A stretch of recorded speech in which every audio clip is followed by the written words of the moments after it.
You are wrong. He is the bearer of pure faith, the Tsar replied. No one has a right to interfere with my personal life. Your personal life belongs to all of Russia, and everyone has the right to be interested in it. Do you love me, Vladdy? If you do love me, please never speak to me about this. It is too painful and hard for me. Roger Moorhouse, that was the Tsar of all Russias talking to his uncle, the Grand Duke Vlad. And Uncle Vlad was suggesting that the Tsar might want to curtail his insane dependence on Rasputin, the mad monk. Now, Rasputin is the subject of today's episode of the History Book Buff.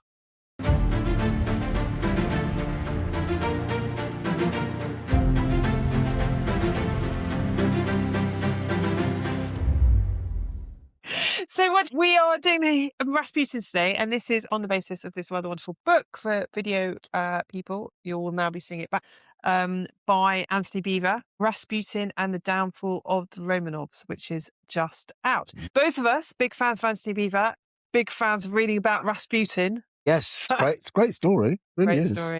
So we were very much looking forward to this.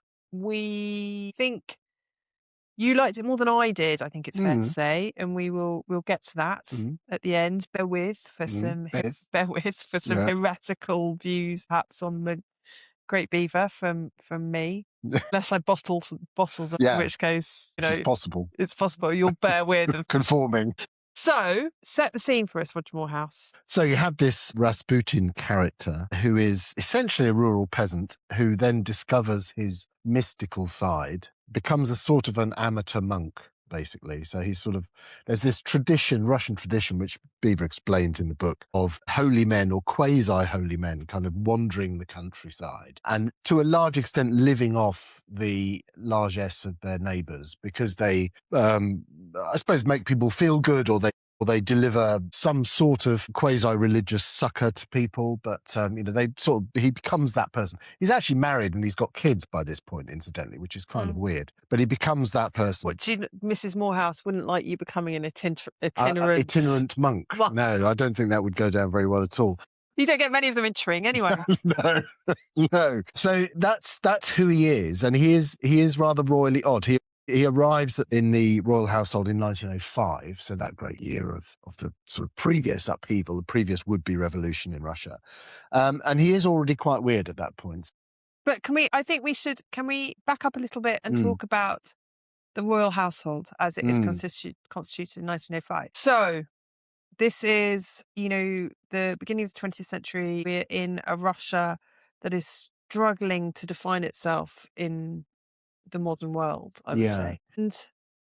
And to some extent holding off the modern world as well. So, not necessarily wanting to, I suppose, adopt all the norms of the Western modern world in this period. It's conflicted in the same way it has been for ages, and the new emperor is no less conflicted, or newish. So Tsar Nicholas II becomes emperor in 1894 on the death of his overbearing and frankly terrifying father. And Nicholas is an unprepossessing guy, I think it's fair to say the least, yeah. And in the same year, and kind of around the same time as his father dies, he marries Princess Alexandra, who is one of the granddaughters of Queen Victoria. She's spreading her grandchildren across the royal houses of Europe. And she'd essentially, she's a Grand Duchess of Hesse, I think, in Germany, but she'd essentially been raised in Britain. So she's, pretty much British. Right. And she goes to Russia, but she's really unconvinced by joining the Orthodox Church. She's quite a religious character. She's quite she comes across as quite an unhappy character. Very. So she and Nicholas embark on this adventure of being emperor and empress of all Russias, and they're not really the best people. They're not terribly well suited for it. They're not an argument for primogeniture, are they? No, Nicholas is essentially weak, sort of vacillating, essentially it has a daddy problem because his father was so overbearing. His father was larger than life, bear of a man and all of that.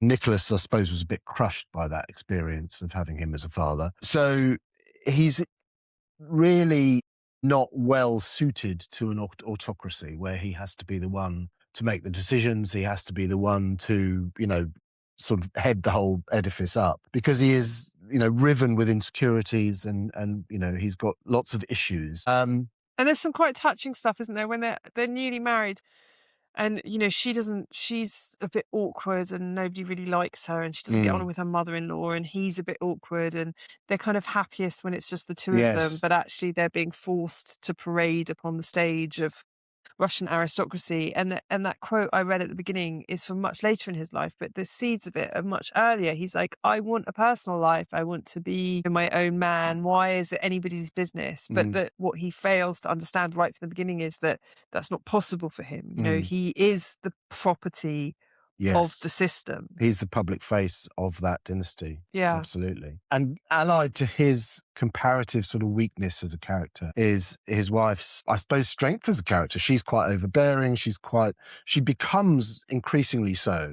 particularly, I think a little bit the Russian imperial grandeur and the rest of it, a little bit goes to her head. So she sort of begins to live that role, become that person. So she puts a few people's backs up within the sort of Russian hierarchy because of this. She's obviously got her, she's got the emperor's ear, of course, because she's his wife and they get on very well. As you said, it is to a large extent a love match, but that puts a few backs up because she is to some extent pulling his strings and he's too weak to necessarily resist. Right. So those are two of our protagonists, and then go on. And of course, the son, the Tsarevich. Well, before the son, she keeps having daughters. She does. Her job is to have, which is the Empress. Which is part of her sort of psychosis. Right. So she has which feeds into all of this. 4 daughters and then a sickly son. Yeah. So when she eventually has a sickly son, Alexis, who has haemophilia,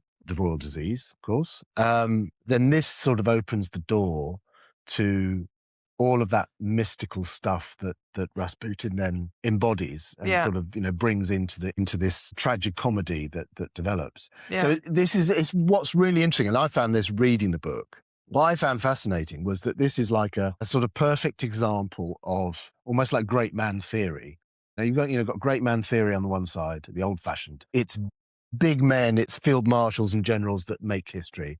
And, they're the main driving force. It's not necessarily the groundswells of, the economy or society or whatever. It's big men that make history.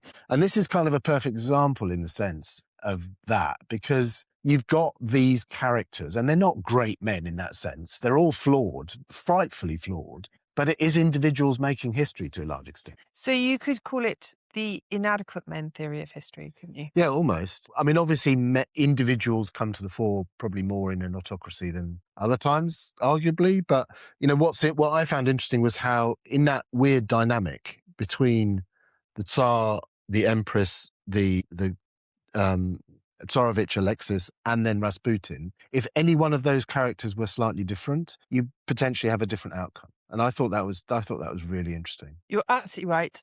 Yeah, absolutely. I think we need to bring Rasputin to St Petersburg. Yes. So he's been this sort of itinerant and charismatic figure. And then he arrives in Petersburg and he's a big hit. Yes, he's a hit with the ladies. He's a hit with the ladies. Yeah, the men less so. Men are rather sceptical of him. It's because all their wives keep shagging him, to be fair. Well, he did have this sort of weird... I mean, one of the things that Beevor tries to do here is to strip away some of the mythology around Rasputin. And I think he does a pretty good job of that. A lot of original, archival stuff and so on, and sort of strip away the sort of accretions of myth around Rasputin. But he does, even bearing all of that in mind, he does sort of come round to, he's kind of an intensely physical, I suppose even sexual man, and one of his sort of was like an emotional and spiritual card trick that he used to play on these rather desperate upper class women of St Petersburg was to offer them absolution for their sins, but then sort of add that they had to do some pretty serious sinning. The greater the sin, the greater the absolution. And who better to sin with than, of course, him? And I mean, we don't know the extent of whatever followed from that, but I mean, and Beevor does suggest that perhaps that it was just having a rub down in the banya, in the bathhouse. Define that as you will, but he obviously was a very kind of physical and and sexual being. So I just want to read a little bit because this bit I found quite comedic. Yet Rasputin was a compulsively tactile character with men as well as women, so his shoulder stroking was not necessarily sexual in intent. His influence worked best if he could make an immediate physical contact with people, especially by those bound by rigid conventions. That's the way I am, he said later to one young woman. I can't do without caressing. It is through the body that I learn someone's soul, you see? Wonderful. Roger Moorhouse, I'm just going to put it out there. I wouldn't recommend this as a strategy in the 21st century. Yeah, you'd get cancelled pretty quickly. I'm just going to caress your boobs so I can learn all about your soul. Yeah. It's not a good look. So you can see where all those rumours later come from. About him and the Tsarina. About him and the Tsarina, and even him and the princesses as well, because that was part of it as well. But just before we get to that bit, we have to make it very clear that there is a particular atmosphere amongst the elite of Russia at this time that allows an extraordinary, charismatic, kind of sexy, kind of mad monk to hold sway in this way. And there's this like weird kind of strain of mysticism. It's sort of orthodoxy meets old religions. It's kind of it's a kind of cultural moment where because Russia itself feels unstable economically and socially, the elite who are feeling, who are feeling unsettled latch upon this kind of strange mysticism. Yeah. Do you know, it reminded me a little bit of the way that sort of after the First World War, there was a kind of swell in seances and all of this kind of stuff, because when you're destabilized, you reach. Yeah, and I think the destabilization is more than, like you said, in the example of after the First World War is interesting, because that's when you've got the rise of totalitarian ideas, and to some extent is plausible contention has been made that to some extent the growth of totalitarian ideas was part of this destabilization in society. So you've got a generation of people who have been very often sort of unmoored. They've been plucked from, the village where their families have been for generations, and they've been urbanized, and they've been to some extent secularized. And what the politics does is fill a God-shaped hole, right? And I think you can probably make the same case in this example. It's a struggle with modernity, right? Yeah. And I guess in one sense, the Russians are struggling with modernity in a different way because they have been such a non-modern society. And there's the very, and one of the things that happens with Rasputin when he turns up is that there's a kind of cult of the kind of peasant amongst the elite who are terrified. So they sort of lionize the peasant. Yeah. But normally it's a kind of, they don't really want to be confronted by the peasant, and they're certainly not letting the peasant caress their daughters. But suddenly, because of this kind of weird blend of mysticism in a destabilized, frightened aristocracy, Rasputin becomes a superstar. Yeah. And then he meets... And not least with the Empress herself. Then he meets the Emperor and the Empress. So talk to me about their relationship with him. So that is all around the Tsarevich Alexei and his illness, haemophilia. As we've said, she had produced daughters up until that point. So, in terms of her dynastic duty as the Empress, she had to produce a son and a viable heir, which she did, but he had haemophilia, so potentially, very potentially life-threatening condition. So in this sense, aside from all of that other stuff, which does apply with her, she obviously has some sort of yearning for all of that, peasant mysticism already. But then add into that the fact that, Alexis has bouts of illness and so on, and very life-threatening. That is a toxic mixture. And Rasputin comes in with that idea of a spiritual healer, of someone who, there's a great example in 1907, they were in Poland, which of course then was,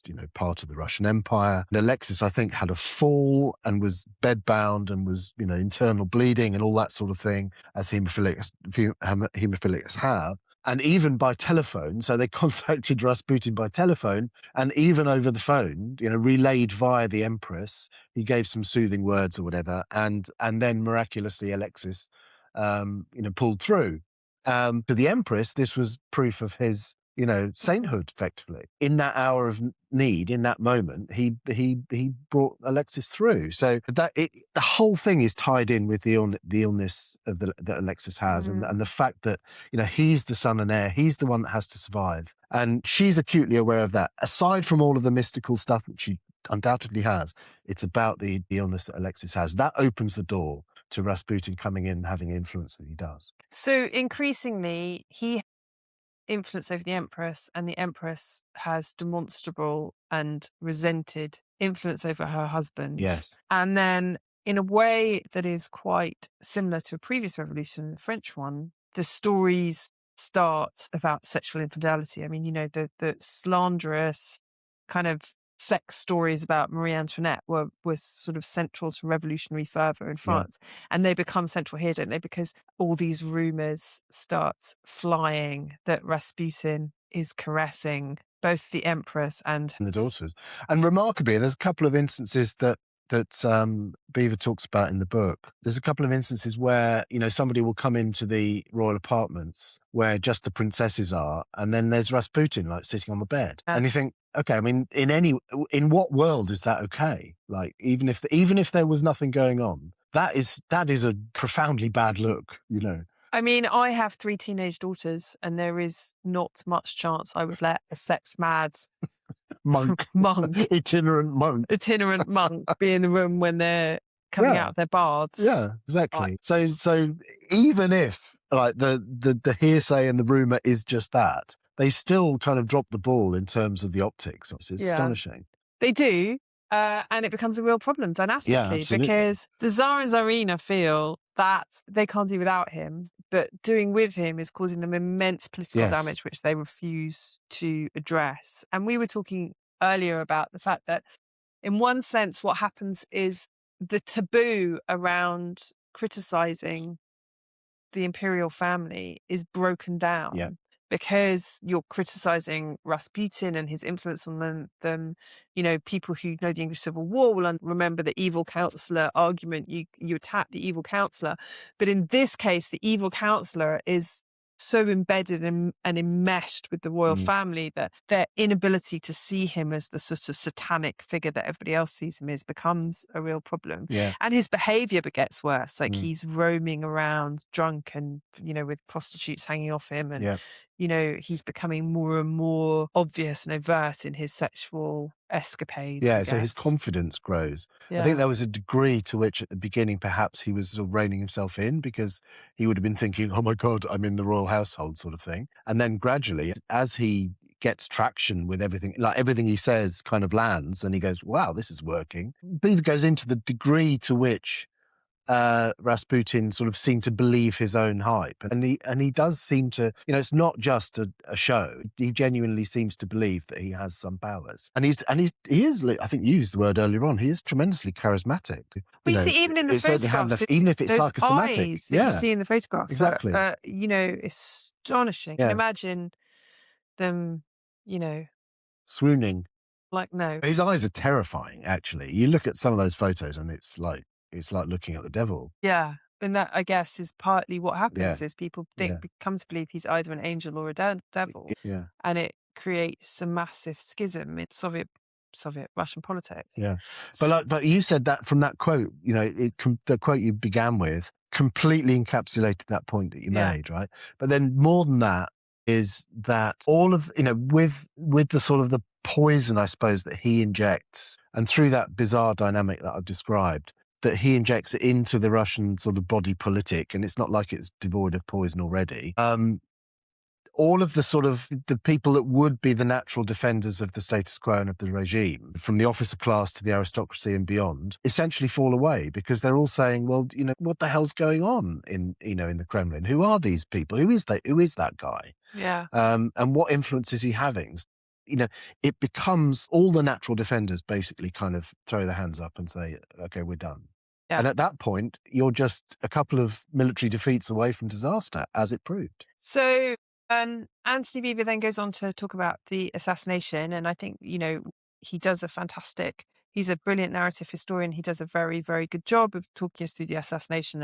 Go and read the book. You don't need us to do that for him. But it's quite a spectacular assassination all the same, isn't it? It is quite a spectacular assassination. Rasputin, there's extraordinary photos of it as well. So, and then, the Tsar and Tsarina, having dug themselves a hole, dig it even further by sort of this, like the whole of the autocracy is, the kind of aristocracy is split over how much the assassins should be punished, and it kind of all gets caught up in the wider unrest where, prices are rising, food is scarce, they're losing the war, and this We've got all, the Brusilov offensive is that year, yeah, 1916. So Rasputin is murdered right at the end of 1916. 1916 in the war, of course, the First World War was the Brusilov offensive, which kind of fails at huge loss of life. This sort of making war a la Russe, yeah, which I think we've talked about before, but, just throwing men at, what they now call in Ukraine are calling meat grinder. They had essentially the same techniques in the First World yeah, War.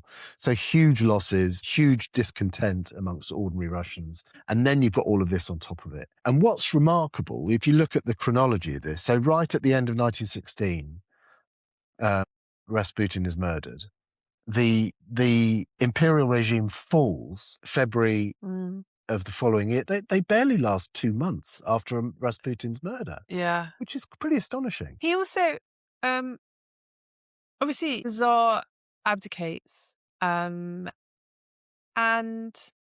Beevor says that the Tsarina didn't have an actual breakdown after Rasputin's death, but she was so shattered by it that I Mm, wonder how much that played into it as well, that they were just sort of emotionally shattered by mm, the removal of their crutch in such a beautiful way that they couldn't, that already two people who were slightly too weak and slightly too stupid for power yeah, then were, incapable of of making the carrying on. decisions that were Yeah, necessary to survive the crisis. yeah. So, I mean, there's all sorts of things going on. Now, And this all feeds into that great man theory, doesn't it? Or the rubbish man theory. yeah, The influence that Rasputin had, both in life and then, as you said, in death. In both ways, he was tremendously instrumental in this. he was. Now, do we think that Antony Beevor succeeds in his mission with this book? I enjoyed it. I always enjoyed Beaver's work, honestly. I mean, we talked earlier on about, some of the aspects that we might have wanted, had you or I written it, that we might have wanted amplified a bit more. A bit more perhaps of the sort of social background, why, as you said, why that class of St Petersburg and Muscovite aristocratic women, and it was particularly women, found him so seductive and so fascinating. Beevor does do a bit of that. I think it would probably have benefited a bit more.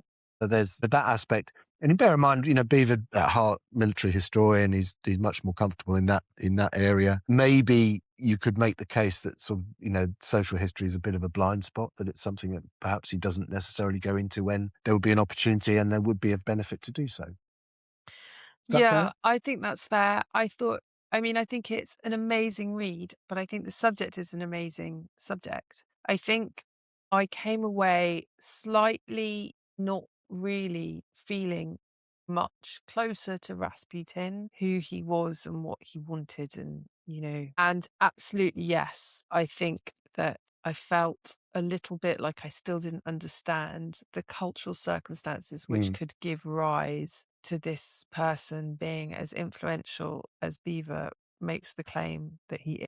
he is, yeah. So I was slightly, it's a brilliantly written book. It's, fantastic. Do you know what I came away thinking? I came away thinking I need to read a novel because Yeah, there are some things that history cannot reach, yeah. right? And what we're talking about is like a kind of social contagion. It's a kind of an extraordinary personality acting upon a kind of cultural moment. And I feel like a really great novelist, a really great And it, and novelist. it's and it's yeah, and it's also rumor and hearsay, which and Beaver. One of the things he sets out to do, I think, reading between the lines, is to try and strip away some of the sort of nonsense and the Yeah, mythology take away around the nonsense and myth, Rasputin. but But what you're left with is, in that case, then is not very much in a sense. yeah, and You actually, don't get the person. So that's no. kind of what you're talking about. Yeah, and also because the women who are under his sway partly because of the nonsense and Of the myth. nonsense and myth. So, I feel like maybe this is one of those places where fiction, and I went looking to see what fiction there was around, and there's just not really enough. So there is a Disney film, Anastasia, in which Rasputin is the villain and he's like an evil magician, but I'm not sure that's going to do exactly what I want it to do. Certainly going to give us less insight into his sexual enthrallment. Yeah, almost certainly. The ladies of St Petersburg. I did discover that John Boyne, who is a novelist who I have enormous amounts of time for, he's brilliant, has written something set in this court with Rasputin as a large character. So I'm going to go to that. I'm sorry, guys, I haven't had a chance to read it now, but if anybody has read it, comment below and let us know if it's worth me dipping into. And it also made me want to reread Orlando Figes' brilliant book, Natasha's Dance, about the kind of cultural world of Russia that gave rise to the revolution. And that is such a brilliant book. Exactly. And I think if there's one criticism of Beevor that I would make, it's that it needed a bit more of that background to flesh it out. You know, why did he land so well in that milieu? Yeah, exactly. I mean, maybe it was just, well, I don't know. As I say, I don't really know, and I've just read a whole book about it, and I think that's partly the point. Yeah, no, I can see that. So I can see, I think he's fantastic on what happened. He's fantastic on the politics. He's fantastic on the assassination and the general narrative. I think I just maybe I just need a bit more of how Rasputin got to be the Caresser in chief. Yeah, caresser in chief, lover of the Russian queen, lover of the Russian queen. And we had to get that in. Yeah, I mean, how does? I mean, it's extraordinary, his kind of cultural resonance. Yeah, absolutely. But his cultural resonance is extraordinary because the whole story is amazing. That in one of the world's most rigid autocracies, peasant and a kind of grubby sex peasant, vaguely literate sex peasant, grubby sex peasant can become, this sort of... With apologies to all sex peasants out there, by the way. What do you mean, the non-grubby ones? So it is an amazing story, and I think definitely Beevor's book is a fantastic jumping off point. But it's made me want to jump off, find more. Yeah. 2 from me. I would say, in terms of the wider context, Robert K. Massey, Nicholas and Alexandra, which is absolutely standard text, and then one which I know I haven't read it, but there's a couple of very strong recommendations, not least from Beevor himself, but I've seen a bit of it in the other sort of reading that I've done around it that he's recommended a lot, which is Douglas Smith, Rasputin, Faith, Power and the Twilight of the Romanovs. I very much suspect that book goes into more of the stuff that we're talking about in terms of that, because of that title with faith and power and so on, and how. Well, again, comments below if you've read that one. Tell us. Yeah, let us know. But that looks to be doing a lot of the sort of the heavy lifting around that sort of cultural moment. Yeah. Okay. Fantastic. Nice one. Well, that was fun. It was probably a bit less fun than Rasputin had in the odd banya. If you've got this far, well done, everyone. See you next time.